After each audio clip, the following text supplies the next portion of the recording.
हाँ सर। सुनो भी बोल। फंक्शन को हमने कौन कौन से करे थे? एक तो करे थे अल्कीन्स, एक करा था अल्काइन, है ना, एक करा था एल्कोहल। एल्कीन में डबल बॉन्ड होता है, इसमें ट्रिपल बॉन्ड होता है, अल्कोहल में ROH होता है, ठीक है। और इसमें लिख देते हैं सफिक्स क्या होता है। इसमें ईन लगता है लास्ट में, इसमें YN लगता है, इसमें ओल लगता है लास्ट में, है ना। एल्कोहल के बाद था हेलो अल्केन्स, इसमें RX लगता है ना। X में इसमें सफिक्स नहीं होता है, इसमें प्रीफिक्स होता है, इसमें प्रीफिक्स होता है। X क्या होता है? X क्या होता है? क्लोरीन, क्लोरीन, ब्रोमीन, आयोडीन, ये X हो सकते हैं, कोई भी रख सकता है यहाँ पे। CH3 के साथ या C2H5 के साथ क्लोरीन लगा लो, क्लोरीन लगा लो, ब्रोमीन लगा लो, आयोडीन लगा लो, ठीक है। इसमें जब नाम बताऊंगा तो बता दूंगा। क्लोरो पहले लगता है, फिर एक अल्केन लगता है। इसमें ऐसे लगता है क्लोरो अल्केन, ऐसे लिखते हैं। अल्केन कोई सा भी हो, मीथेन यहाँ पर CH3 है तो अल्केन की जगह मीथेन लिख देंगे। एक कार्बन वाला 2 होगा तो इथेन लिख देंगे, 3 होगा तो प्रोपेन लिख देंगे, ऐसे। फिर हमने करा था जी एल्डिहाइड। एल्डिहाइड में करा था हमने RCHO, इसको फिर हमने ऐसे डबल बॉन्ड करके दिखाया है ना, एल्डिहाइड। इसमें AL लगता है, AL सफिक्स। फिर बताया था ketone, RC double bond O और R डैश या R कुछ भी हो सकता है, इसमें लगता है ओन, ठीक है। फिर तक कार्बोक्सिलिक एसिड, कार्बोक्सिलिक एसिड, इसमें लगता है RCOOH, इसमें लगता है ओइक एसिड लास्ट में, ठीक है। फिर एक लास्ट में बताया था ईस्टर। ईस्टर ऐसा था RC एसिड, है ना, तो इसमें लगता है OH लास्ट में, ठीक है। तो ये फंक्शन को हम लोगों ने अब तक करे हैं, और इनकी नेमिंग भी मैंने बता दी। सिंपल वाली आएगी नेमिंग आपकी, ऐसी नहीं है कि वो इधर उधर भागेंगी चीज़ें, ठीक है। मतलब जो ग्रुप्स हैं वो ऐसे ही लिखे होंगे जैसे मैंने ये लिख रखे हैं। ये जैसे ये वाला ग्रुप टर्मिनल ग्रुप है ना, टर्मिनल मतलब एंड पे लगता है। ये भी टर्मिनल ग्रुप वाला ही आएगा तुम्हारे। ये टर्मिनल पे नहीं होता है, टर्मिनल ही समझ लो इसको चाहे तो, वैसे तो पर ये सेकंड वाले पे लगता है कार्बन। ऐसे ही कार्बोक्सिलिक एसिड का ऐसे ही है ईस्टर का। और इन दोनों का जोड़ जो है एल्कोहल और कार्बोक्सिलिक एसिड का वो ईस्टर है। Alcohol plus carboxylic acid gives Easter. ये मैंने बता भी दिया था आपको। इस प्रोसेस को हम जो हमने रिएक्शन लिखी थी उस दिन, एल्कोहल जैसे मैंने लिया था CH3OH, और फिर मैंने ये लिया था CH3COH, ठीक है। और कंसनट्रेटेड H2SO4 की 2 ड्रॉप्स एंड वार्म करना। तो इससे बना था हमारा ये पार्ट पहले CH3COO, और ये पार्ट उसके लास्ट में प्लस H2, ठीक है।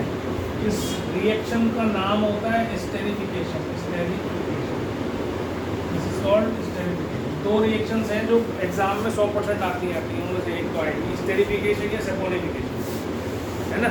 एक से ईस्टर बनाना और एक से सूप बनाना, ठीक है। वो मैं अभी समझाऊंगा कैसे होता है। जो सैपोनिफिकेशन है वो इससे उल्टा ये वापस ले आना, उसको सैपोनिफिकेशन कहते हैं। तो ये हमने सारे कार्बन को कर लिए थे, ठीक है। और बता दो ना, तो ये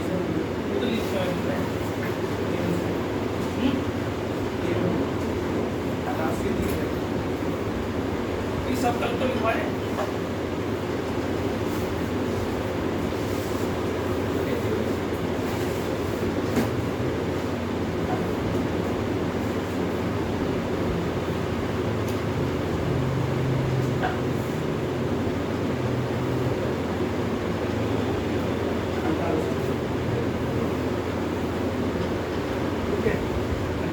ये जो कार्बोक्सिलिक एसिड है इसको हम कार्बोक्सिल ग्रुप भी बोल देते हैं, कार्बोक्सिल, ठीक है, कार्बोक्सिल जिसमें कार्बोक्सिलिक एसिड है, ठीक है। इसको हम हाइड्रोक्सिल ग्रुप भी बोल देते हैं, हाइड्रोक्सिल, जैसे दिखता है ना हाइड्रोक्सी OH है ना, इसको हाइड्रोक्सिल ग्रुप भी बोलते हैं। एक मतलब मैं इसे इसलिए बता रहा हूँ कोई नाम आ जाए आपको तो कोई पता ना चलेगी ये है क्या।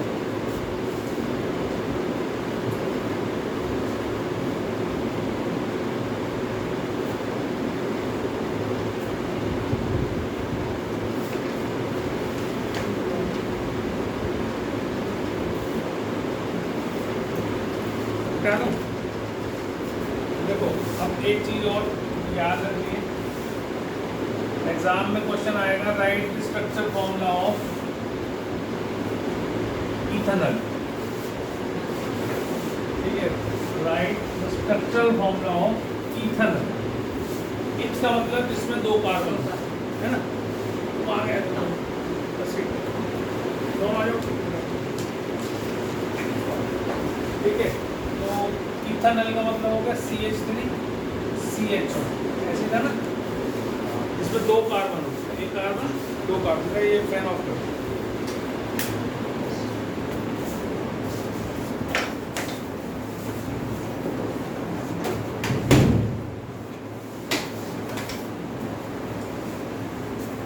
तो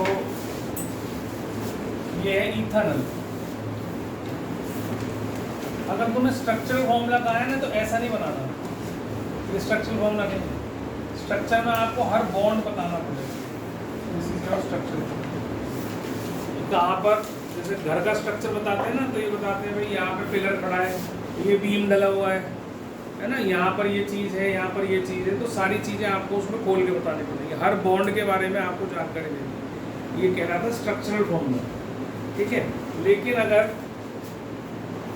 आपके पास इसके बाद आ जाए electron dot structure, electron dot structure, तो उसमें आपको इलेक्ट्रॉन वाले डॉट वाले बता रहे हैं कि हाँ शेयरिंग होगी। जैसे अब इसका बनाना चाहूँगा, तो जैसे ये बॉन्ड बने हुए हैं ना, अगर ये स्ट्रक्चर बना लिया आपने तो फिर बहुत आसान हो जाता है। जहाँ पर एक सिंगल वो है ना, वहाँ पर 2 लगा दो, हाइड्रोजन अपनी जगह लगा दो, सिंगल बॉन्ड को रिप्लेस कर दो 2 इलेक्ट्रॉन से, सिंगल बॉन्ड को रिप्लेस कर दो 2 इलेक्ट्रॉन से, ऐसे, ठीक।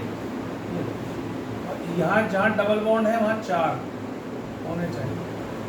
और ऑक्सीजन में कितने होते हैं, आउटर मोस्ट शेल में 6, तो 2 तुमने यहाँ लिख दिए और 4 और बना दो, है ना। ये भी ध्यान रखना है, कभी ये नहीं बनाया तो 0 मिलेगा, ये बनाने की जरूरत है। और फिर यहाँ सिंगल बॉन्ड है, फिर यहाँ हाइड्रोजन भी बना, क्योंकि हाइड्रोजन का एक ही होता है तो कोई टेंशन होती नहीं, एक ही लगता है साथ में। बस ये इलेक्ट्रॉन डॉट स्ट्रक्चर तैयार है तुम्हारा। अब इसको सर्कल करना चाहो सर्कल कर दो, ऐसे भी छोड़ना चाहो तो भी छोड़ सकते हो, कोई दिक्कत नहीं है ऐसे। अब इस वाले को 8 पूरे करने हैं तो कैसे करेगा पूरे, ऐसे करेगा, देखो 4 2 6 2 8, ये कैसे करेगा, ऐसे करेगा। ऑक्सीजन कैसे 8 पूरे करेगा,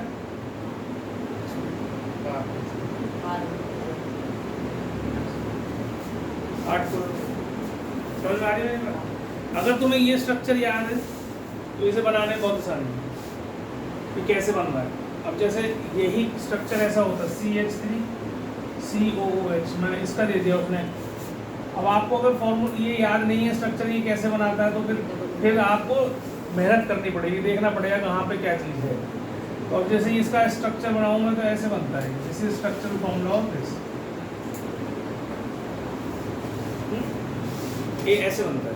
अब इसको रिप्लेस करते जाओ, जैसे मैं बता रहा हूँ, इसको रिप्लेस करो, इसको रिप्लेस करो, इसको रिप्लेस करो, इसको 2 से रिप्लेस करो, ये 4 से रिप्लेस करो।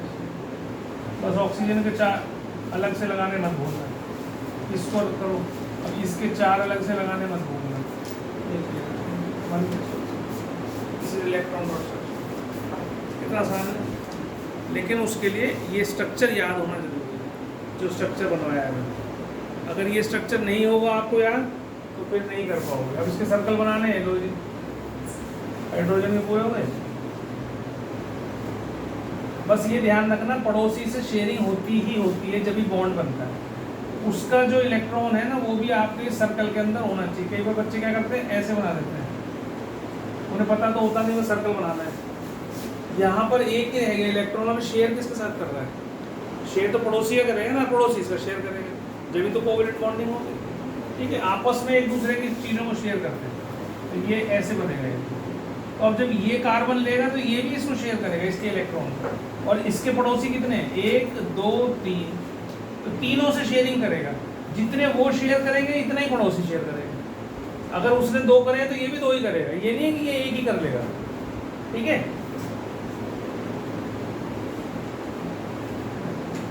8 हो गए, गिन लिया करो। 4 6 2 8। फिर इस ऑक्सीजन को पूरा करो, 8 हो गए इसके। फिर इस ऑक्सीजन को पूरा करो। इसके पड़ोसी कौन से? एक ये एक ये, फिर इसका कितना सिंपल है ना, सिंपल। पर स्ट्रक्चर याद कर लो, 3 ही तो स्ट्रक्चर तुम्हें याद किस कौन कौन से करने हैं? एक तो कीटोन, एक एल्डिहाइड, और एक तुम्हारा ये कार्बोक्सिलिक एसिड। इन 3 की स्ट्रक्चर है सारे ऐसे। ये तो कौन सा है? इसका क्या था? RC डबल बॉन्ड OR है। एल्डिहाइड क्या था? RC डबल बॉन्ड OH, और इसका क्या था? RC double bond O। समझ रहे हो? ये 3 याद कर लो, और कुछ है ही नहीं तुम्हारे। एल्कोहल में तो कुछ भी नहीं है, एल्कोहल तो ROH ही, वो तो सिंगल बॉन्ड वैसे ही लिखा है। ये भी R है, वो किसे H है, वो सिंगल। हेलो में भी एक ही है, वो तो बस हाइड्रोजन हटा के उसकी जगह दूसरा लगा दिया उन्होंने, हेलोजन। समझ में आ गई बात? तो इलेक्ट्रॉन डॉट स्ट्रक्चर बनाना मुश्किल नहीं है, कोई भी हो। अब आगे कितना ही लंबा दे दो तुम्हें, क्या फर्क पड़ रहा है उससे? भाई तुमने एक कार्बन का बनाना सीख लिया, एक कार्बन का बनाना सीख लिया, 2 का सीख लिया, 3 का बना लो, 4 का बना लो, 5 का बना लो, जितने चाहेगा बना लो। अब देखो, ये अगर मान लो मैं ऐसे लिख रहा हूँ,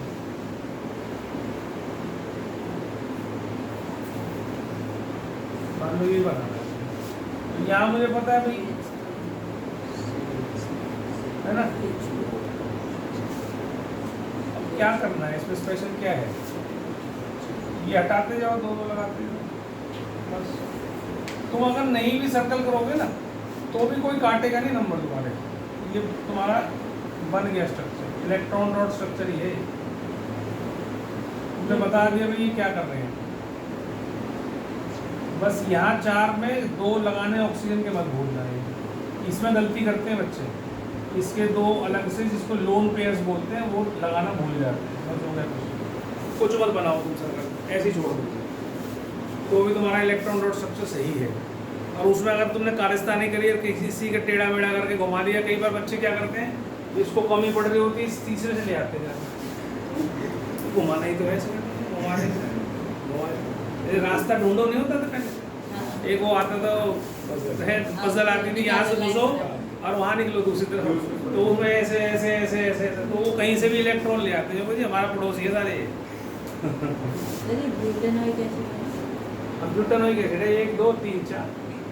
अब ब्यूटानोइक कहाँ है? ब्यूटानॉल है, तो OH है, OH ग्रुप है, ब्यूटानॉल है, ब्यूटानोइक नहीं sorry, butanoic acid, sorry basically CH3 CH2 CH2 COOH। ठीक है, 2 O है ना, फिर वो ये देखा नहीं ना नीचे। तो इस तरीके से आप इसको बना सकते, आसान है, मुश्किल तो नहीं है। तो इलेक्ट्रॉन डॉट स्ट्रक्चर समझ में आ गया सब लोगों को? बस ये याद करना है, तो तुम्हें ही करना पड़ेगा, ये मेरे हाथ में नहीं है। ये स्ट्रक्चर याद करने आपको ही है, ठीक है? ये याद कर लोगे अच्छे से तो इलेक्ट्रॉन डॉट स्ट्रक्चर बनाना आ जाएगा, स्ट्रक्चर फॉर्मूला बनाना आ जाएगा। जब भी स्ट्रक्चर की बात करें तो बॉन्ड बनाओ, जब भी इलेक्ट्रॉन डॉट स्ट्रक्चर की बात करें तो डॉट लगा के बना दो, बस इतना ही डिफरेंस है, इससे ज़्यादा कुछ डिफरेंस नहीं। इसमें इलेक्ट्रॉन्स दिखाए जाते हैं शेयरिंग करके।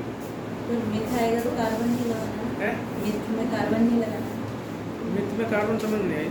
जैसे RCOOH, तो उसमें और अगर मिथ से बनाना है तो हाँ, तो फिर R की जगह H लगेगा, क्योंकि पहला जो मिथानोइक एसिड है वो HCOOH होता है, क्योंकि इसका कार्बन भी काउंट होता है, फंक्शनल ग्रुप का जो कार्बन है वो भी काउंट होता है।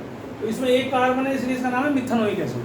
तो यहाँ R नहीं होता है, लेकिन उससे अगले वाले में आएगा तो मजबूरी है, फिर लगाना ही पड़ेगा फिर ये इथेनॉइक एसिड है। फिर अगला लगाना पड़ेगा CH3 CH2 फिर COH लगेगा, ये टर्मिनल पे लगते हैं सारे के सारे, तो ये हो जाएगा प्रोपेनोइक एसिड, ऐसे ब्यूटेनोइक एसिड। ठीक है, अभी फिलहाल तुम्हारे लिए टर्मिनल वाले ही हैं जो कोने पे लगे, जैसे समझाया वैसे कर लो बस। अगली क्लासेस में जाओगे तो बहुत सारी चीज़ें पढ़ाई जाएंगी, दुनिया भर की क्या क्या चीज़ पढ़ाएंगे, उसके रूल्स पढ़ाएंगे, सारी चीज़ें बताई जाएंगी। ठीक है, यहाँ पे इतना ही कर लो, अभी धीरे धीरे स्टेप बाय स्टेप चलोगे, इतना भी कर लोगे तो भी ये बहुत ज़्यादा है तुम लोग। स्कूल में तो शायद तुम्हें इतना कराएंगे भी नहीं, वहाँ तो बस 2-4 करवा के छुट्टी करते हैं, और शायद IUPAC ने ज़्यादा बताया भी ना। किसी के हो गए कार्बन कंपाउंड? किसी के नहीं। अच्छा, अब कार्बन कंपाउंड तुमने यहाँ कर लिया, अब जब तुम्हें स्कूल में होगा ना, वहाँ ध्यान से सुनना, ये नहीं खुश हो गए चौड़े हो गए बैठ जाए तो हमें आता है। कोशिश करो कि रिवाइज हो जाएगा। टीचर जब पढ़ाती है उस टाइम ध्यान दिया करो, क्या पता कुछ नई बात बताए, तो सुन के आओ, मेरे से पूछो सर ये नहीं बताया आपने, तो मैं उसको फिर एक्सप्लेन कर दूँगा। समझ में आ रही मेरी बात? बच्चों की आदत होती है ज़्यादातर, जो पढ़ लेते हैं यहाँ पर उसके बाद वो चौड़ में आ जाते हैं बस, तो मुझे तो आता है, तो बता देंगे 2-4 बार, टीचर की बात सुनते नहीं, भी बंद कर देते, कान बंद कर देते, तो वहाँ सुनना जरूर जाके, है ना, ध्यान से। अच्छा, अब इसके बाद मैंने एक बताई थी आपको होमोलोगस सीरीज।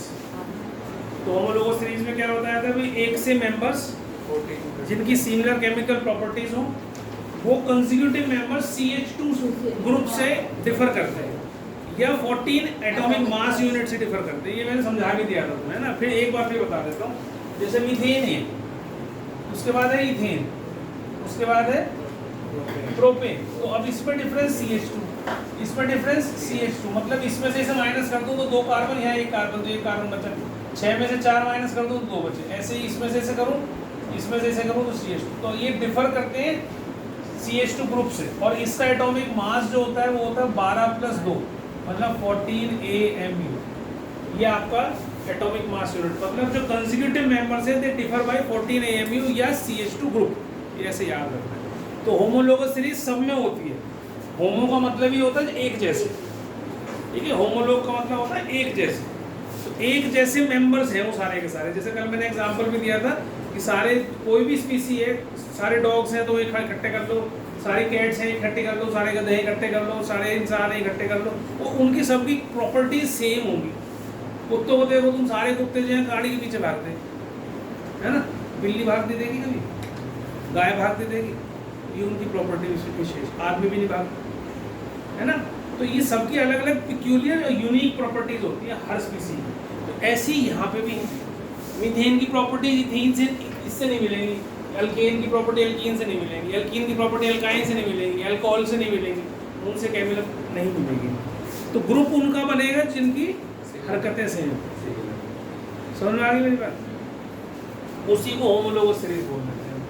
मैंने उसकी डेफिनेशन आपको लिखवा दी थी, ठीक है ना। अब आगे चलते हैं।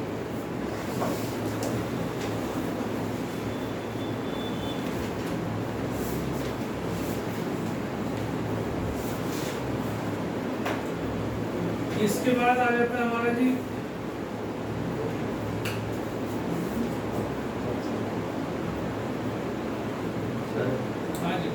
जो एल्काइल ग्रुप होता है उसमें जो सी है, एडिशन रिएक्शन में क्या होता है, ये रिएक्शंस होती हैं। अच्छा एक चीज तो मैंने नाम बताया नहीं तुम्हें, जो double bond and triple bond क्या क्या होते हैं, ये अल्कीन और अल्काइन।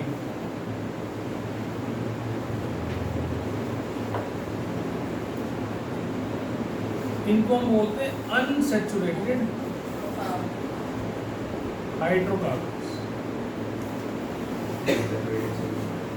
इनका कौन अनसैचुरेटेड हाइड्रोकार्बन्स। और जो सिंगल बॉन्ड है वो सैचुरेटेड है, सिंगल बॉन्ड या कह दो alkane, they are called saturated hydrocarbons. Note down कर लेना इसको, ठीक है। These are called saturated hydrocarbons. लिख ले बेटा, सो जाता है तो बीच बीच में, जल्दी बुला लेता हूँ सुबह के टाइम में, ऐसा लगता है। ऐसे समझो, इसको ऐसे समझो कि ग्लास में पूरा पानी ऊपर तक फुल भरा हुआ है।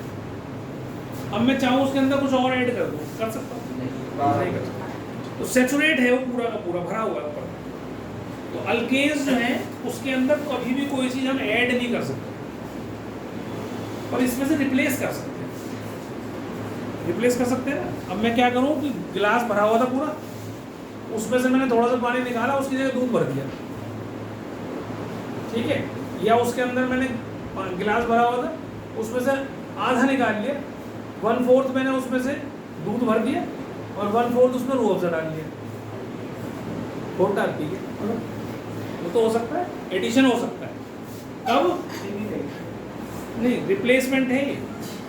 चीनी चीनी वाला दूध ही था, वो पानी था वो, ठीक है। तो एडिशन रिएक्शंस किसमें होती है? जो अनसैचुरेटेड हो। तुमने लिया ही आधा गिलास, उसमें ऊपर से तुमने दूध डाल लिया, ऊपर से तुमने रूह अफ़ज़ा और चीनी डाल ली, भाई बोल, बस अब तो बन गया सही। तो एडिशन किसमें होती है? अनसैचुरेटेड हाइड्रोकार्बन्स में। और सैचुरेटेड हाइड्रोकार्बन्स में क्या होता है? सब्स्टिट्यूशन होता है।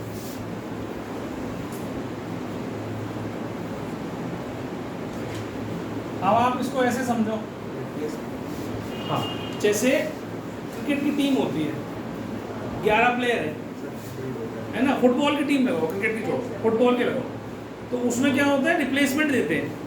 तो जब एक खिलाड़ी थक जाता है तो उसको बाहर निकाल लेते हैं, उसकी जगह जो बढ़िया फ्रेश होता है उसको भेज देते हैं लड़ने के लिए। ये इसको क्या बोलते हैं? सब्स्टिट्यूशन। वहाँ बोलते भी इसको यही है ना, सब्स्टिट्यूट करके, सब्स्टिट्यूशन बोलते। तो वहाँ सब्स्टिट्यूशन 11 का 12 नहीं होता। 11 खिलाड़ी खेल रहे तो 11 ही रहेंगे, बस एक को हटा के उसकी जगह दूसरा लगा देंगे। तो दिस इज कॉल्ड सब्स्टिट्यूशन। तो ये किसमें होता है? इसमें होता है सैचुरेटेड हाइड्रोकार्बन। 11 की टीम फुल है लबालब, उसके 12 नहीं कर सकते, रूल नहीं है 12 खेलने का, तो 11 ही खेलेंगे। तो क्या करेंगे? एक को हटाएंगे, दूसरा लगा देंगे। जैसे अभी आजकल आईपीएल में भी नया रूल आ गया, इम्पैक्ट प्लेयर जो था। तो इम्पैक्ट प्लेयर में यही तो होता है कि वे एक को हटा लेते हैं, दूसरा उसकी जगह लगा देते हैं। तो ये है सब्स्टिट्यूशन प्लेयर। अब किसी टीम में हो ही 10, तो तुम्हारे पास ऑप्शन है भाई 11 दूसरा लगाओगे, ऐड करोगे उसके अंदर 11 बनाना है, क्योंकि मेरे को। तो अब समझना, एडिशन रिएक्शन होती है अनसैचुरेटेड हाइड्रोकार्बन्स में, सब्स्टिट्यूशन रिएक्शन होती है सैचुरेटेड हाइड्रोकार्बन्स। अब मैं इसको इसलिए बता रहा हूँ कि ये रिएक्शन तो तुम्हारे कोर्स में है, साथ में तुम्हारे को इसकी नंबरिंग का भी पता चल जाएगा, किस तरह से हम हेलो एल्केन्स को नंबरिंग करते हैं, है ना। जैसे सपोज करो एडिशन रिएक्शन है, इथीन है, ठीक है। तो एक मैं टेस्ट बता रहा हूँ अल्कीन अल्काइंस का, अनसैचुरेटेड हाइड्रोकार्बन्स का एक टेस्ट बता रहा हूँ कि अगर टेस्ट ट्यूब के अंदर कोई, देखो सारे ना कलरलेस होते हैं लिक्विड्स, ठीक है। गैसेस का तो पता ही नहीं चलेगा आपको, ठीक है। जो भी अल्कीन, अल्केन, अल्काइन जो भी कुछ है, they are colourless. Liquid form में है तो कलरलेस है, गैस की फॉर्म में है तो कलरलेस है, ठीक है।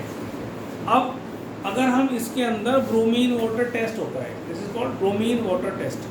ब्रोमीन वाटर क्या करता है? ब्रोमीन पानी में घुली हुई होती है, उसको जब हम उसमें अनसैचुरेटेड हाइड्रोकार्बन में डालते हैं तो उसका कलर बदल जाता है, कलर गायब हो जाता है। ब्रोमीन का अपना एक कलर होता है, रेडिश ब्राउन कलर की होती है ब्रोमीन वाटर जो होता है, रेडिश, ठीक है। अब उससे जब हम उसको किसी और में जोड़ते हैं, और ब्रोमीन वाटर तो रहा नहीं हो, जब किसी के साथ जुड़ गया, मैंने पहले भी आपको समझाया था ऐसा, जब कोई दो बॉन्ड बन जाते हैं तो उसका जो नया कंपाउंड बना उसका अपना नेचर हो जाता है। इसका एग्जांपल मैंने तुम्हें बताया, अभी लड़की की शादी होती है ना। पहले वो अपने बाप के यहाँ थी तो केवल बेटी थी, भाई बहन थी, अब वो पत्नी बन गई उसके बाद, है ना। अब उसके बच्चे हो गए आगे तो वो माँ बन गई। तो ये जैसे जैसे बॉन्ड बनते जाते हैं वैसे वैसे उसका नेचर भी बदलता जाता है। अब वो जो यंग बच्ची रही होगी और जब वो 50 साल की होगी तो उसमें नेचर में बहुत अंतर आ गया, उसके साथ इतना सारा एक्सपीरियंस जुड़ गया, इतने सारे रिश्ते जुड़ गए, एक ब्रांच जुड़ गई, एक बेटा लटक गया, एक बेटी लटक गई साथ में हाँ सबसे इंपॉर्टेंट तो वही है, ठीक है। तो हाइड्रोजन इसमें दो दो कम होते जा रहे हैं। ऐसे यहाँ पर भी तो दो हाइड्रोजन कम हुए ना, यहाँ से यहाँ तक आने में दो हाइड्रोजन कम हुए, तो उन दो हाइड्रोजन को कौन रिप्लेस करेगा? ब्रोमीन। भाई हाइड्रोजन की भी वैलेंसी एक, और ब्रोमीन, क्लोरीन, ब्रोमीन, आयोडीन और फ्लोरीन, इनकी भी वैलेंसी एक। देखो क्लोरीन का तुमने कर रखा है 287, तो इसको एक ही इलेक्ट्रॉन तो चाहिए। वैलेंसी होती क्या? What do you mean by valency? Number of electrons transferred और शेयर्ड, है ना। ट्रांसफर्ड या कह लो कि गिवन, लॉस्ट, गेन और ट्रांसफर्ड, नो सॉरी शेयर्ड, उसको हम वैलेंसी बोलते हैं। तो यहाँ पर एक इलेक्ट्रॉन इसने लिया है, गेन किया है, तो इसकी वैलेंसी एक, है ना। तो जितने भी हैलोजन ग्रुप के मेंबर्स हैं, फ्लोरीन, क्लोरीन, ब्रोमीन, आयोडीन, सबकी वैलेंसी एक। हाइड्रोजन की भी एक ही होती है, क्योंकि वो तो एटॉमिक नंबर ही बना है उसका, इसलिए उसकी वैलेंसी एक ही होती है, ठीक है। तो अब आप इसके अंदर जब इसको जोड़ोगे तो क्या होगा? एक बी आर यहाँ आ जाएगा, एक बी आर यहाँ आ जाएगा, दो ही हाइड्रोजन कम थे ना, तो दो ब्रोमीन लगा दिए उसकी जगह में। भाई सेम वाले लगा दिए ना, उसकी भी वैलेंसी एक थी, हाइड्रोजन जो हटाया था, और ब्रोमीन की भी एक है, तो उससे भी उसकी जैसी वैलेंसी वाले मैंने उसके साथ फिक्स कर दिया, है ना। अब इसका नाम क्या होगा? 1 2, दो ब्रोमीन है ना, 1 2 डाइब्रोमो, 1 2 डाइब्रोमो, और कितने कार्बन है? 2 इथेन। सिंगल बॉन्ड हो गया ना।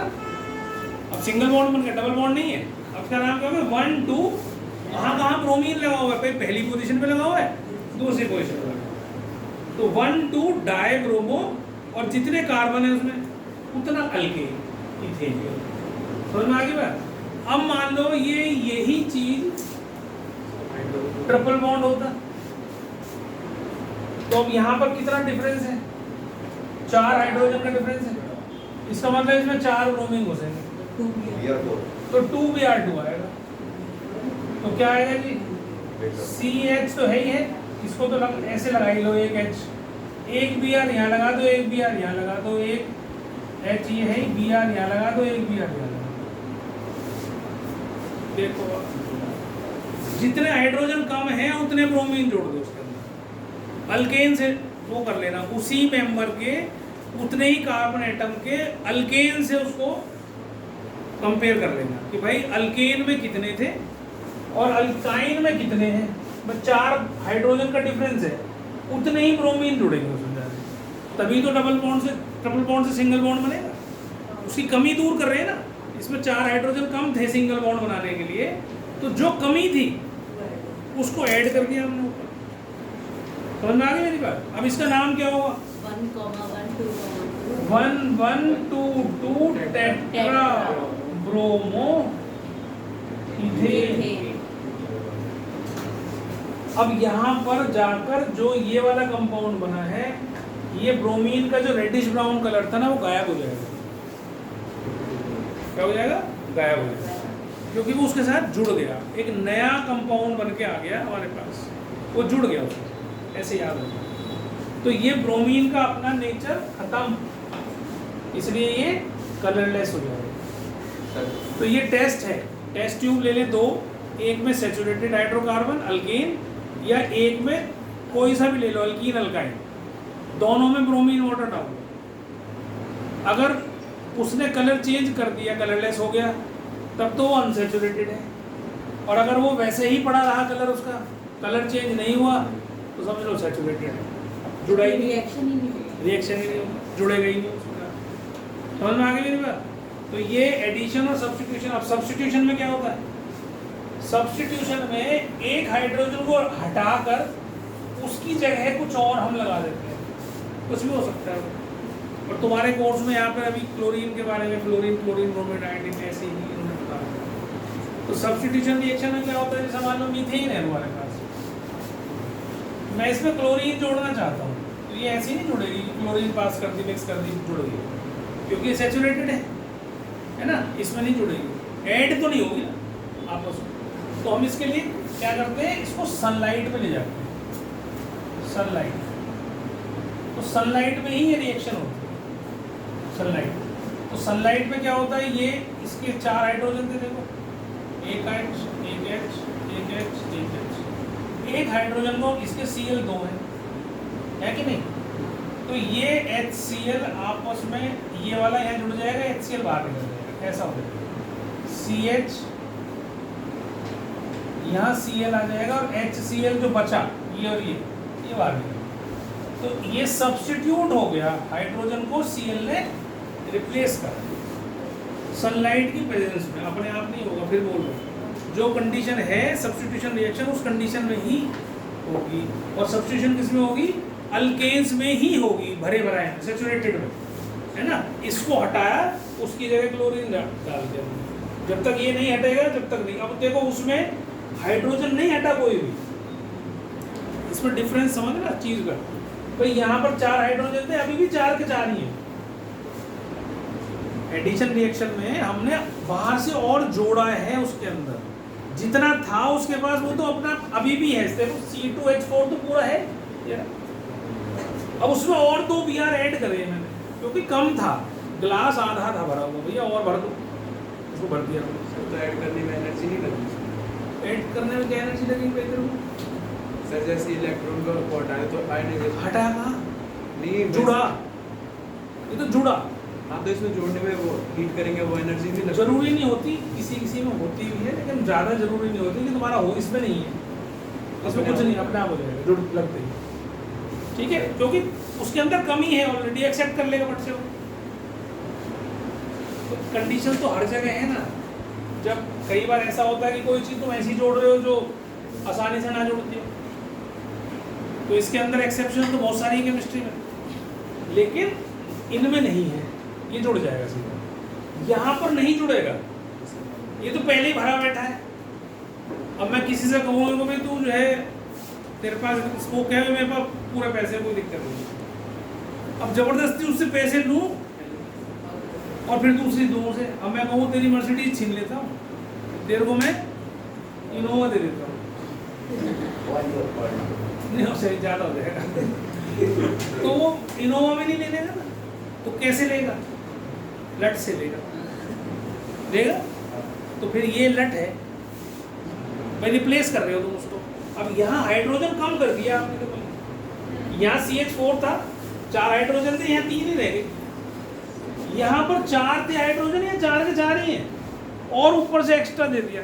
किसी को कमी हो, भैया मेरे पास तो एक गाड़ी भी नहीं, ले भाई तुम मेरे से ले ले, दो दे दी, तो ले लेगा, फट से एक्सेप्ट कर लेगा कि नहीं कर लेगा, बस वही समझ लो।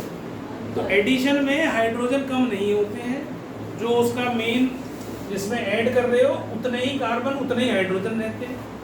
जब हम सब्स्टिट्यूशन करते हैं तो एक हाइड्रोजन कम करके उसकी जगह डालते हैं, ठीक है। अब इसको भी मैं और सब्स्टिट्यूशन कर सकता हूँ, CH3Cl बन गया ना।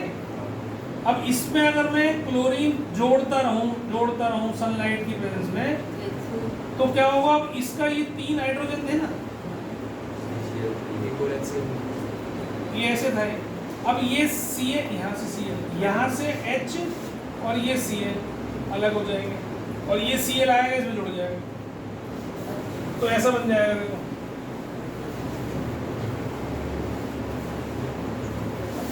कैसा बन गया जी, एक H ये रहा, एक H ये रहा, यहाँ भी Cl आ गए, यहाँ भी Cl आ गए। अब 2 हाइड्रोजन निकल गए, एक हाइड्रोजन HCl और निकल गया बाहर, एक और आ जाएगा। अब इसके बाद जब तक चलती रहेगी रिएक्शन, या तो आप रोक दो बीच में, या एंड तक जाएगी जब तक ये हाइड्रोजन को सबको हटा नहीं देगी, जब तक क्लोरीन उसको हटाता ही रहेगा हाइड्रोजन को। तो रिएक्शन आखिरी तक जाएगी, जब ये भी Cl हो जाए, ये भी Cl, ये भी Cl, ये भी Cl। समझ में आ रही मेरी बात? तो सब्स्टिट्यूशन रिएक्शन में हाइड्रोजन रिप्लेस होती है किसी और एलिमेंट के द्वारा। समझ में आ गई बात में? है बेटा, अभी हमने अल्केन नहीं किया ना, क्या नहीं करा? अल्केन का मतलब सैचुरेटेड का तो नहीं किया, क्या नहीं किया? एडिशन या एडिशन। एडिशन सैचुरेटेड में तो रिएक्शन होती है कंबस्चन रिएक्शन, है ना, कंबस्चन रिएक्शन। कंबस्चन का मतलब क्या होता है? जलाना। जलाना, है ना, जलना है, जलाना। तो अगर हम कोई भी हाइड्रोकार्बन को जलाते हैं, किसी भी हाइड्रोकार्बन को हम जलाते हैं, तो उससे हमेशा कार्बन डाइऑक्साइड और वाटर वेपर ही निकलता है हमेशा। अल्कीन जला लूँ चाहे अल्केन जला लूँ चाहे अल्काइन जला लूँ। जैसे फॉर एग्जांपल मीथेन जलाता हूँ CH4, इसको ऑक्सीजन की प्रेजेंस में मैंने जला दिया तो बनेगा CO2 + H2O + एनर्जी, है ना, हीट निकलती है। अगर मैंने C2H24 को जला दिया तो भी ये बनेगा CO2 + H2O + एनर्जी, वो बैलेंसिंग तुम कर लेना। C2H2 + O2 कर लो तो भी CO2 + H2O + energy, same product. अब तुम कार्बन को खाली को जला लो तो आपको कार्बन डाइऑक्साइड मिलेगा, वाटर वेपर नहीं है वहाँ पे, तो वाटर नहीं है क्योंकि इसमें हाइड्रोजन नहीं। तो इनकी सबकी जो हम बर्निंग करते हैं, कंबस्शन करते हैं, इनमें सब में CO2 H2O निकलता है। बस क्या डिफरेंस होता है इसमें, ये जो जलती है गैस, ये इसमें कंप्लीट कंबस्शन हो जाता है, मतलब लगभग इसमें फ्लेम डिफरेंट कलर्स की आ जाती है। जैसे इसमें भी जरूरी नहीं है कि तुम डायरेक्ट आग लगाओगे तो वैसी फ्लेम आएगी ब्लू कलर की, लेकिन फिर भी ज़्यादातर इसमें कंप्लीट कंबस्शन हो जाता है। रेजिड्यू सबसे कम बचता है इसमें, पहली वाली, इसमें ज़्यादा बचता है, इसमें और भी ज़्यादा बचता है। ठीक है, अब जैसे मान लो मैं गैस ले लूँ, हमारे घर में गैस आती है, LPG गैस होती है, उस LPG गैस में ब्यूटेन होती है ना, C4H10, ये ब्यूटेन होती है LPG में, लिक्विफाइड पेट्रोलियम गैस, ये मेन कॉन्स्टिट्यूएंट है इसका LPG में। होती है इसमें मीथेन भी है, इसमें प्रोपेन भी होती है, और इथेन, मीथेन, प्रोपेन सारी होती है थोड़ी थोड़ी मात्रा में। मेन सबसे ज़्यादा मेन कॉन्स्टिट्यूएंट 70 to 80% ब्यूटेन होता है इसमें। लेकिन अगर तुम इसको सीधा सिलेंडर से पाइप आ रहा है उसमें मत लगाओ अपने बर्नर में, सीधी उसमें आग लगा दी, कुछ नहीं होता, जल्दी फटता नहीं, कुछ नहीं, डरने वाली बात नहीं। वो बस क्या होगा, फ्लेम में आग लगी रहेगी तो येलो कलर की फ्लेम आती है, येलो कलर की फ्लेम आएगी। लेकिन अब तुमने उसको उसमें जोड़ दिया अपने बर्नर में, जो चूल्हा होता है गैस का, तो उसमें आप देखोगे ब्लू कलर की फ्लेम आती है ना। ब्लू कलर की फ्लेम क्यों आती है, क्योंकि उसके अंदर तुमने जो बर्नर लिया है वो परफोरेटेड है। परफोरेटेड मतलब छेद वाला है, उस छेद वाले से जगह जगह से चारों तरफ से उसमें ऑक्सीजन उसको मिलती है गैस को, तो इसलिए वो जब जलती है तो उसका सरफेस एरिया, मतलब ऑक्सीजन का ज़्यादा दे दिया तुमने, उसके सरफेस पे ज़्यादा जगह ऑक्सीजन जा रही है।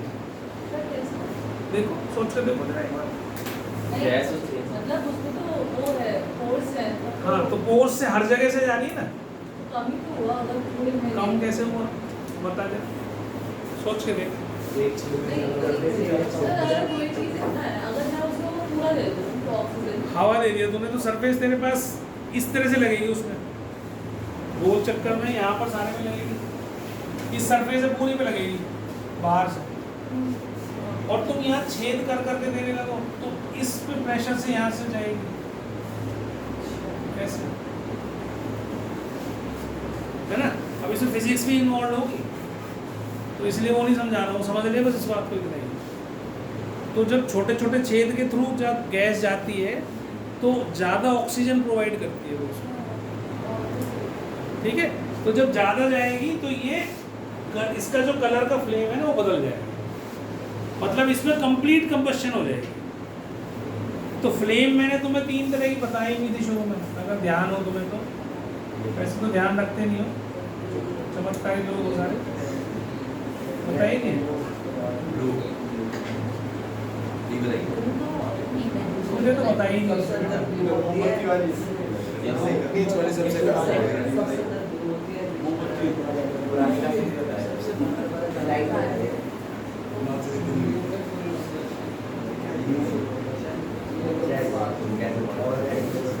ठीक है, अब इसमें क्या है, मोमबत्ती के हिसाब से फ्लेम बड़ी होगी। तो बाहर वाली जो होती है ये ब्लू कलर होती है, अंदर वाली येलो कलर की होती है, और अंदर वाली ब्लैक कलर की। ब्लैक आज आगे मोमबत्ती देखना, तुमने आज तक कभी ऑब्जर्व ही नहीं करा। दिक्कत तो ये है, हम लोग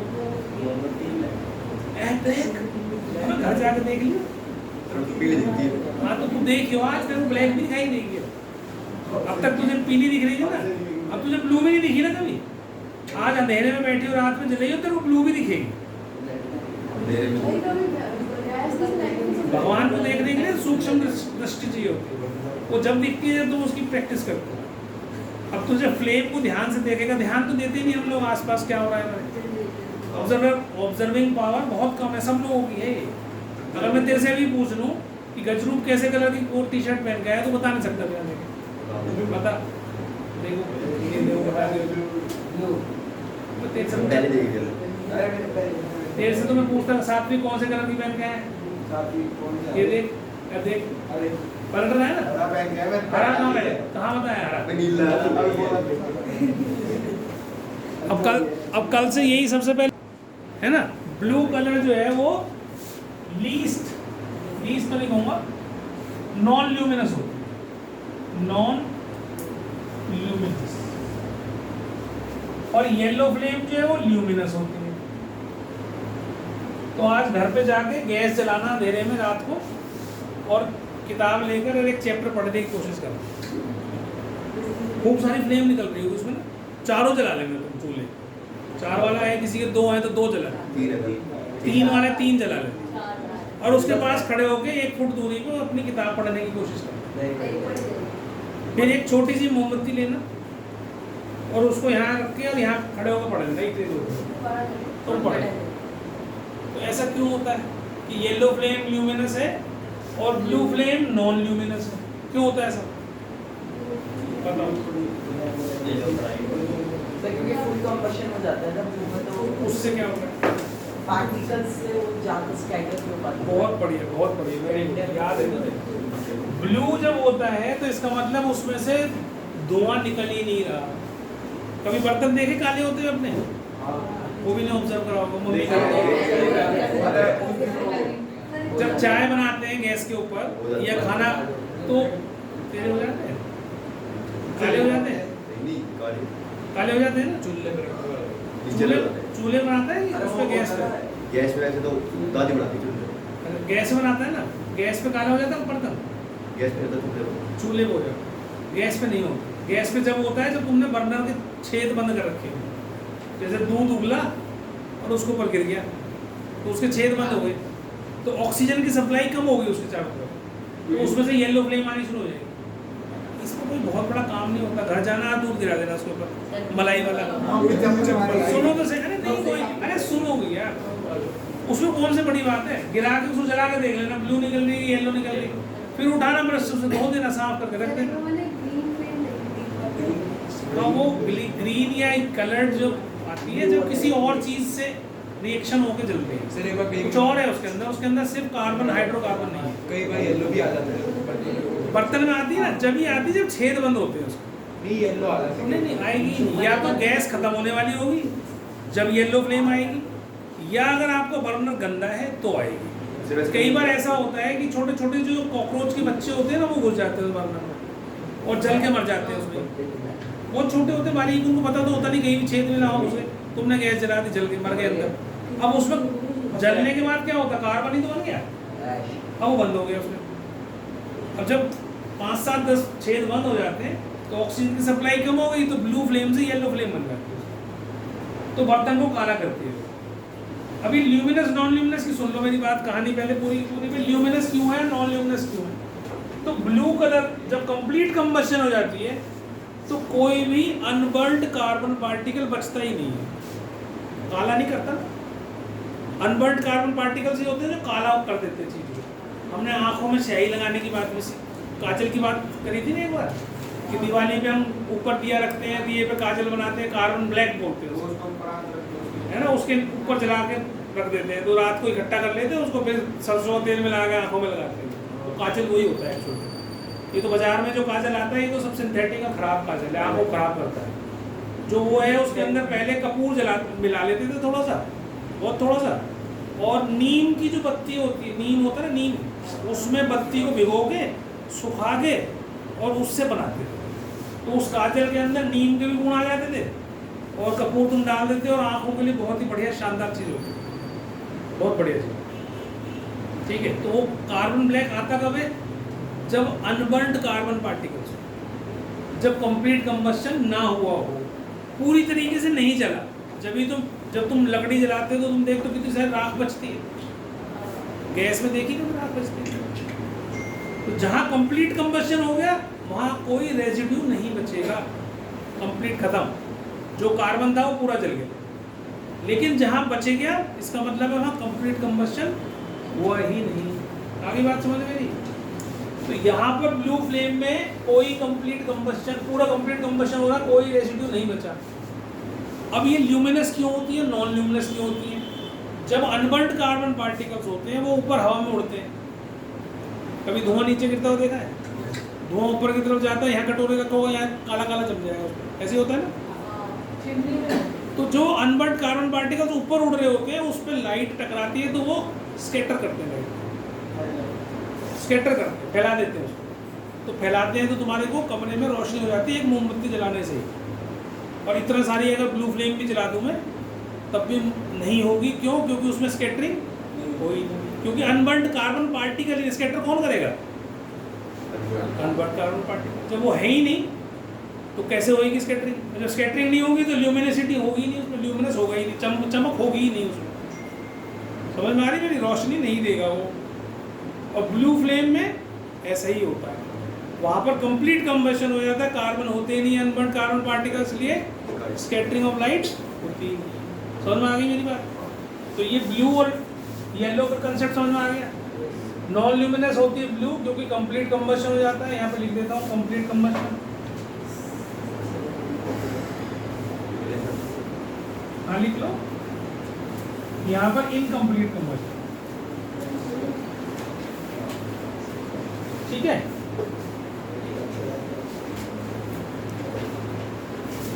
और ये ब्लैक जो है ये बस हल्की सी अंदर दिखाई देती रहती है, वो मतलब ठीक है, रेड तो नहीं।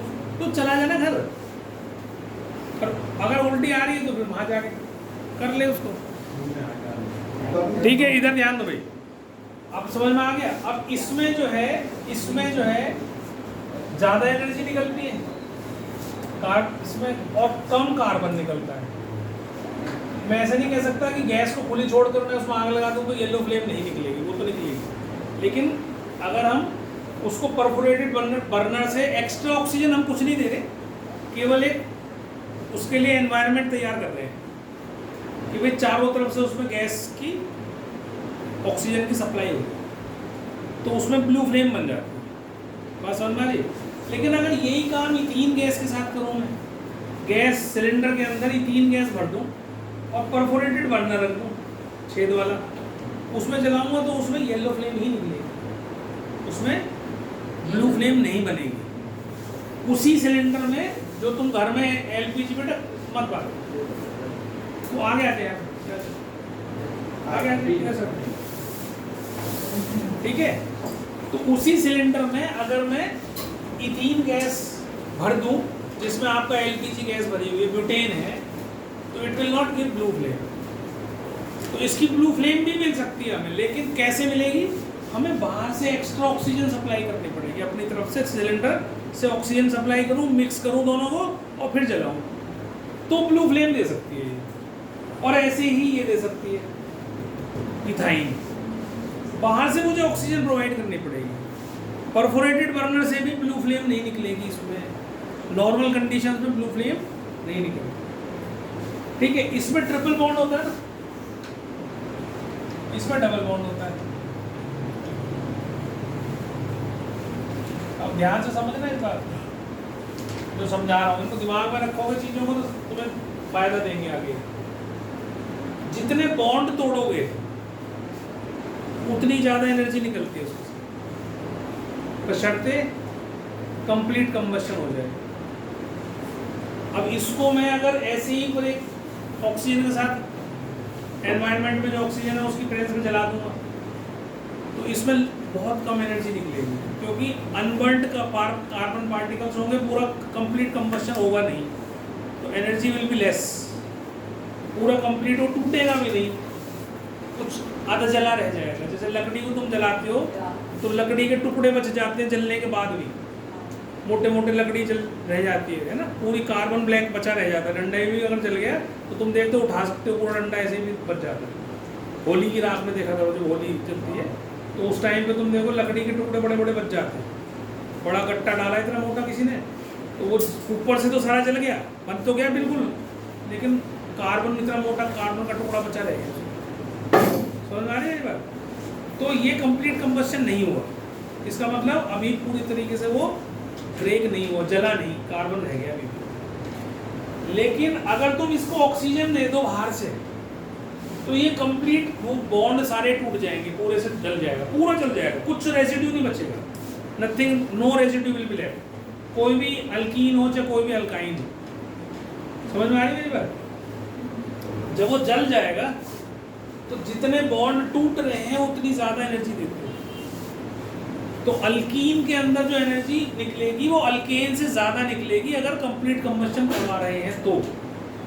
इथेन है ना यहाँ, इसके जैसा कैसा होगा, इथेन होगा, CH3 अगर इसको भी मैं ऑक्सीजन पूरी सप्लाई करूँ, इसे भी पूरी सप्लाई करूँ और इसे पूरी सप्लाई करूँ बाहर से और उसको जला दूँ, ब्लू फ्लेम निकलेगी, लेकिन सबसे ज़्यादा एनर्जी इसमें निकलेगी, इथाइन में।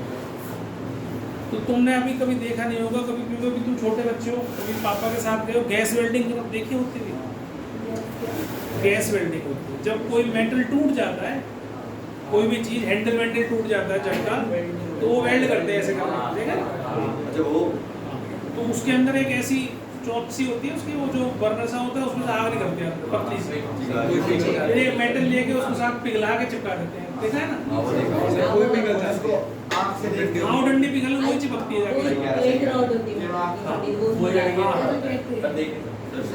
वो नहीं, वेल्डिंग नहीं, वो वेल्डिंग नहीं, वो चर वाली नहीं, जो उसकी स्कूल लड़ी की चलती है, वो नहीं।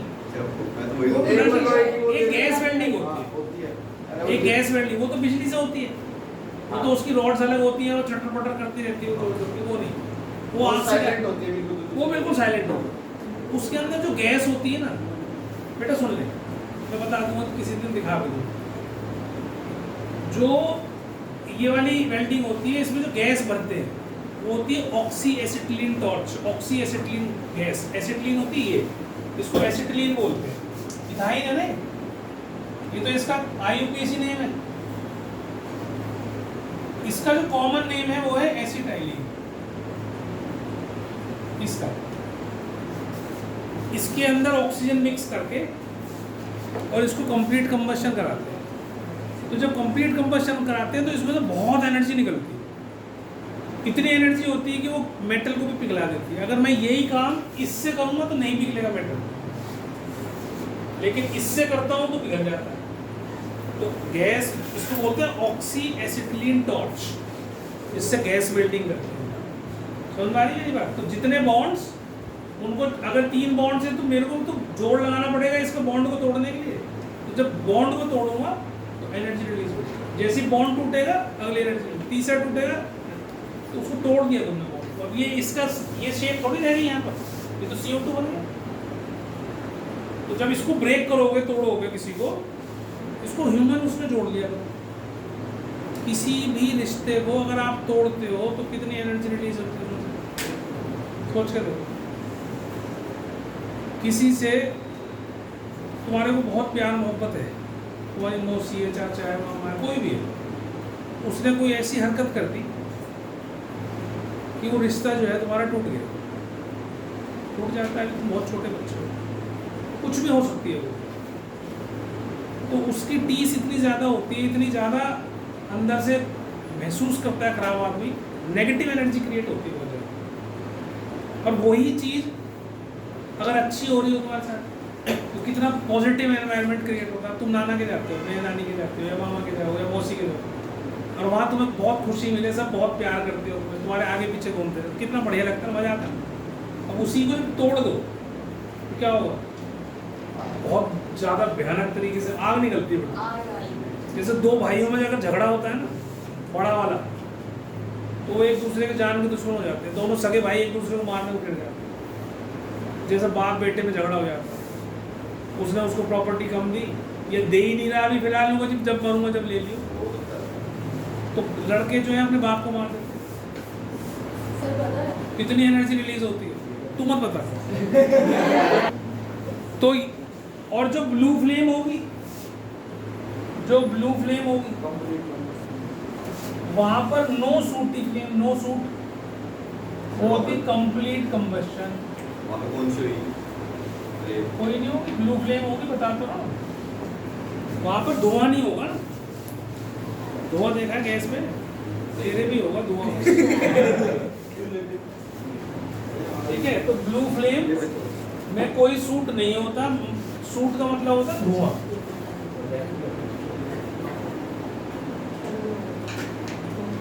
धुआं, ठीक है, समझ में आ गई बात? लिख ली बेटा? धर्मशाला में बैठ रही है। सर ब्लैक ब्लैक फ्लेम वो बस एक परछाई टाइप की होती है, उसमें कुछ नहीं होता, उसकी एनर्जी सबसे कम, ऐसे ही होता है, बस परछाई टाइप की सी होती है। तो देख लेना, जाके मिल जाएगी। सर कंप्लीट कंबशन इसमें फ्लेम भी नहीं होती ना, है ब्लू फ्लेम में धुआं भी नहीं होता, क्योंकि कंप्लीट कंबशन नहीं है। देखो जी, Raghav buys a shop for 1,20,000। ठीक है,